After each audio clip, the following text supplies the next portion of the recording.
और साथ में जो राजपथ है वहां से गुजरते हुए हमारे वीरों का मार्चिंग दस्ता इस समय शुरू हो चुका है। आदर्श वाक्य जाट बलवान जय भगवान, जाट रेजिमेंट का है ये मार्चिंग दस्ता। बहुत ही वीर रणबांकुरे हैं, चाहे कारगिल की लड़ाई रही हो या 1965 या फिर इस समय ग्लेशियर और जम्मू कश्मीर श्वेता, या फिर उससे पहले की तरफ हम लिए चलें गौरव अपने सभी दर्शकों को, जब ब्रिटिश काल के समय सोमनाथ मंदिर के दरवाजे को लेकर आना था जिसे लूट कर ले गए थे अफगानिस्तान, तो इन्हीं जाट योद्धाओं ने उसे वापस लाया था और उसे वापस रखा गया था यहाँ पर, यानी कि हमेशा हमेशा से इनकी वीरता रही है। और उसके ठीक पीछे अब जिस बैंड को हम देख रहे हैं वो मैकेनाइज्ड इन्फेंट्री रेजिमेंटल सेंटर, तारा regimental centre, Jat regimental centre का संयुक्त बैंड दस्ता है। हंसते गाते धुन बजा रहे हैं, हंसते गाते उनकी धुन। Regimental bands help soldiers to march in synchrony. Garhwal rifles का दस्ता कैप्टन राजपूत। और अब गढ़वाल राइफल्स की बारी है। 17वीं बटालियन के कैप्टन राजपूत सौरभ सिंह इसका नेतृत्व कर रहे हैं।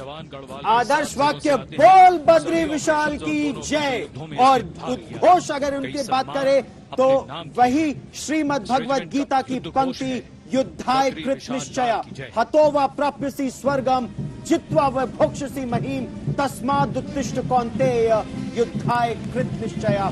युद्ध में अगर प्राणांत हुआ, वीर गति पाई तो स्वर्ग मिलेगा, जीते तो धरती रूपी स्वर्ग पर राज करेंगे। जीत हमेशा योद्धा की होती है, इसीलिए हे कुंती पुत्र अर्जुन उठो, निश्चय करो, युद्ध करो।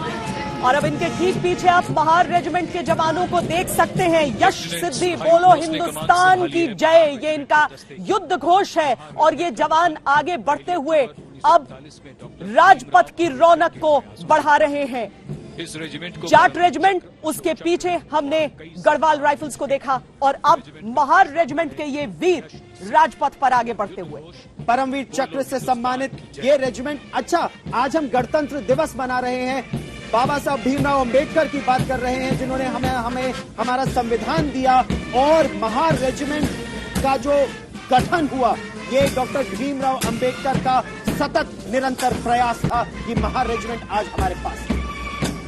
और अब आपको धुन सुनाई दे रही है सरहद के रखवाले की। सरहद के इस रखवाले की धुन को बजाते हुए Sikh regimental centre, Assam regimental centre, Jammu Kashmir rifles regimental centre का ये संयुक्त बैंड दस्ता आगे बढ़ रहा है। हमने आपको बताया था कि किस तरीके से अभ्यास साल साल भर किया जाता है, तो अब समझिए कि अलग अलग रेजिमेंटल सेंटर्स जब साथ आते हैं तो वो कैसा अभ्यास होगा। ये टीम इंडिया की छोटे छोटे नमूने आपके सामने हैं जो एक एक करके आगे बढ़ रहे हैं। एक मार्चिंग दस्ता और उसके ठीक पीछे एक बैंड जो कि संयुक्त बैंड है अलग अलग रेजिमेंटल सेंटर्स का। जम्मू और कश्मीर राइफल्स रेजिमेंट का इस समय मार्चिंग दस्ता सलामी मंच के सामने है। महाराजा गुलाब सिंह ने गठन किया था जम्मू और कश्मीर राइफल्स का, 1963 में पुनर्गठन हुआ था, और आदर्श वाक्य बोल दुर्गा माता की जय।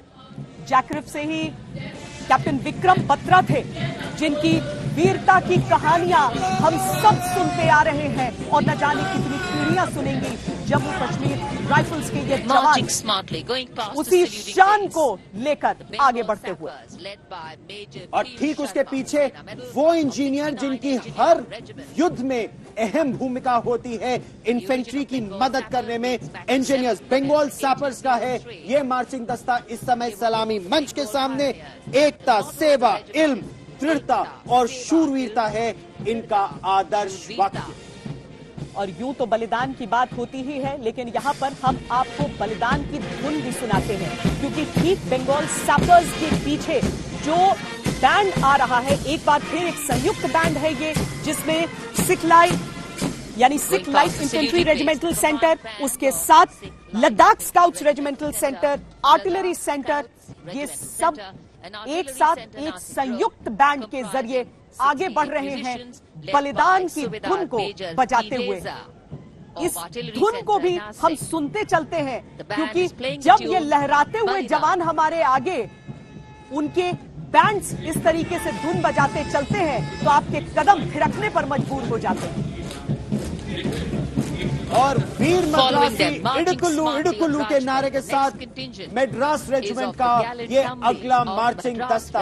अगर आप सोच रहे हैं कि आप शुरू में सेना में नहीं भर्ती हो पाए तो क्या आप देश सेवा कर सकते हैं? जी हाँ, आप कर सकते हैं। आप प्रादेशिक सेना का हिस्सा बन सकते हैं और ये उसी प्रादेशिक सेना का मार्चिंग दस्ता है। आप 3 महीने के लिए या 5 वर्षों के लिए या फिर एक लंबे अंतराल के लिए प्रादेशिक सेना का हिस्सा बन सकते हैं। और अब नौसेना की बारी है। नौसेना का जो ब्रास बैंड है वो आगे की ओर बढ़ रहा है। जब मीटिंग रिट्रीट सेरेमनी होती है तो हम अमूमन ये चर्चा करते हैं कि किसका बैंड जो है वो इस समय बेहतर और ज्यादा अच्छे धुन बजा रहा है। ये एक अच्छी सी प्रतिस्पर्धा है। तो मैं एडमिरल सिन्हा आपको जोड़ना चाहूंगी इस चर्चा में। और ये जो बैंड को, ब्रास बैंड को आप आगे बढ़ते हुए देख रहे हैं, क्या ख्याल आ रहे हैं इससे? बहुत अच्छा किया आपने इसकी चर्चा की श्वेता। करीब 25-26 साल लगातार इनको प्रथम पुरस्कार मिला, तो उसके बाद नौसेना ने कहा कि हमारा बहुत हो गया, किसी और को भी दे दीजिए। तो अब ये रोटेशनल होने लगा है, बारी बारी से सबको देते हैं ताकि सबका मनोबल बना रहे। क्योंकि न केवल ये बहुत अच्छे नाविक हैं, ये बहुत अच्छी मार्चिंग भी करते हैं। डिसिप्लिन नौसेना में बहुत ही अच्छा रहता है। नौसेना का मार्चिंग दस्ता पीछे आ रहा है और इसके बाद जो झांकी आ रही है, झांकियों का भी धीरे धीरे दौर शुरू हो रहा है। लेकिन जो झांकी आपके सामने आएगी वो दिखाएगी कि किस तरह 50 वर्ष पूर्व भारत ने पाकिस्तान को 2 फाड़ किया था, कैसे बांग्लादेश का जन्म हुआ था और कैसे नौसेना की उसमें अहम भूमिका रही थी। एडमिरल सिन्हा, कराची 11 दिन तक धू धू करके जल रहा था। या वो भी हमारे सबसे छोटे जो मिसाइल बोट हैं, सबसे छोटे शिप जी कॉर्वेट जो है, उन्होंने हमला किया वहाँ पे। और दूसरी तरफ जो INS विक्रांत के जहाजों ने चिट्टागोंग और बाकी जितने बंदरगाह हैं उन सब पर इतना ज्यादा अटैक किया कि वहाँ से शिप का आना जाना बंद हो गया था। अब इसके ठीक पीछे यानी भारतीय नौसेना की जो ये झांकी हमें नजर आ रही है, न सिर्फ इस बार बांग्लादेश का ट्राई कंटिंजेंट है, बल्कि जो नौसेना की झांकी है उसमें भी पाकिस्तान को बहुत दर्द महसूस होगा। और मुझे लगता है कि जो नाम, जो हम नारी शक्ति की भी बात करते हैं और जब हम सैल्यूट करते हुए सलामी मंच की ओर उन सब चेहरों को देखते हैं गौरव, तो उसमें अलग ही गौरव है, अलग ही गर्व है। बिल्कुल, क्योंकि नारी शक्ति देश की आधी आबादी और आधी से ज्यादा शक्ति, और ये बात तो सेना भी मानती है। अब तो एयर पावर में एयर मार्शल त्यागी हम महिलाओं को देख रहे हैं। महिला फाइटर पायलट भावना कांत आज परेड पर होंगी और नारी शक्ति बहुत ही बेहतरीन परफॉर्मेंस है। मतलब सिर्फ सिंबॉलिक नहीं है बल्कि सचमुच में है। नहीं, नारी तो सबसे आगे रहेगी। यहाँ भी देख लीजिए नारी कितना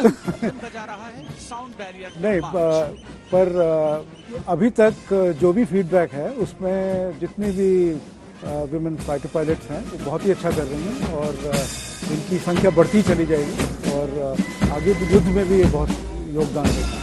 वायुसेना की जो झांकी हम देख रहे हैं उसमें जो हमारी ताकत है वो भी, यानी एक मार्चिंग दस्ता वायुसेना का हम देख रहे हैं, वायुसेना का बैंड भी इस समय है और वायुसेना की झांकी भी है, जिसपे आप जो हिंदुस्तान की महिला, पहली महिला फाइटर पायलट उन्हें हम कह सकते हैं, भावना कांत, वो उस पर सवार हैं। और साथ ही जो अलग अलग मॉडल्स हैं, चाहे हमारे तेजस हो गए या फिर Su-30 हो गया, उन सबको वहां पर प्रदर्शित किया गया है। यानी जो हमारी मशीनें हैं वो भी, हमारे विमान हैं वो भी, और उन्हें चलाने वाले जो हाथ हैं, क्योंकि आप सबसे अच्छे से अच्छे विमानों को ले लें, जब तक उन्हें चलाने वालों के हाथों में, उनके कंधों में वो शक्ति नहीं होगी, तब तक उनका कोई फायदा नहीं है। लेकिन अच्छी बात यह है कि हमारे पास विश्व के सबसे उन्नत हथियार भी है और उन्हें चलाने वाले सर्वश्रेष्ठ, सर्वशक्तिशाली हाथ भी।